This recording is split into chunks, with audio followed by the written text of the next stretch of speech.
I still remember the sound of my best friend's laugh that night. We were in the office we built together, the one that smelled of old coffee and sleepless nights. He slapped me on the back, grinning. "We did it, brother. We're in this together." Always. But always didn't last long.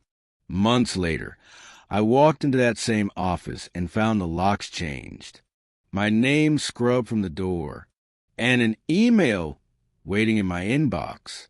"It's nothing personal. I'm just moving forward without you." For a moment, I stared at the screen, my throat tightening. But I didn't smash the keyboard. I didn't scream. I smiled, because what he didn't know was that I'd been preparing for this. We met in college. He had the charm, the charisma, the ability to sell ice to a snowman. I had the plans, the designs, the spreadsheets. Together we were unstoppable. Or so I thought. At first, it was little things. He introduced my ideas in meetings as his. He took credit for deals I closed. But I let it slide, because we were brothers. Then came the betrayals that cut deeper. He siphoned profits into his personal account. He signed contract behind my back. And when I questioned him, he laughed. "Don't be so uptight. You're lucky to have me." That was the moment I knew I wasn't partner. I was his shadow, and shadows are easy to erase. But what he never understood was that shadows see everything. While he bragged, I documented every invoice, every design, every client email with my name on it.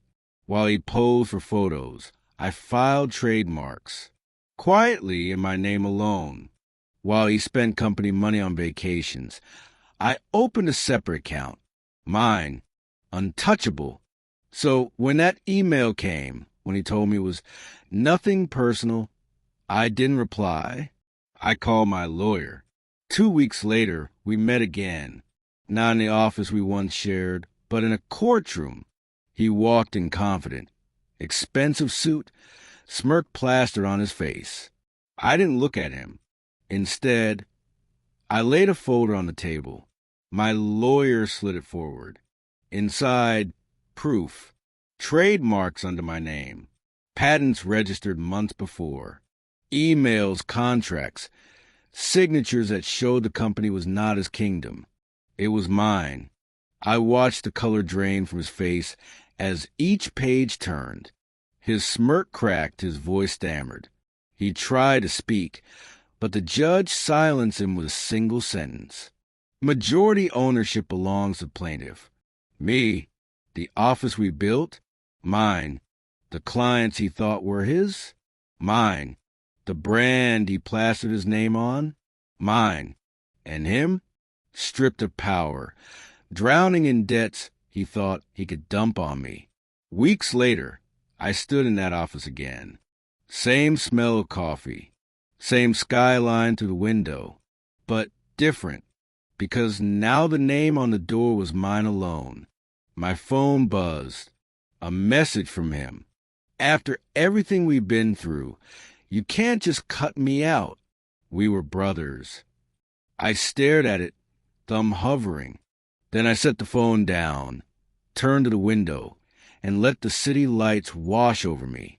Because brothers don't steal. Brothers don't betray. And what he called brotherhood was nothing but business. Now the business is mine.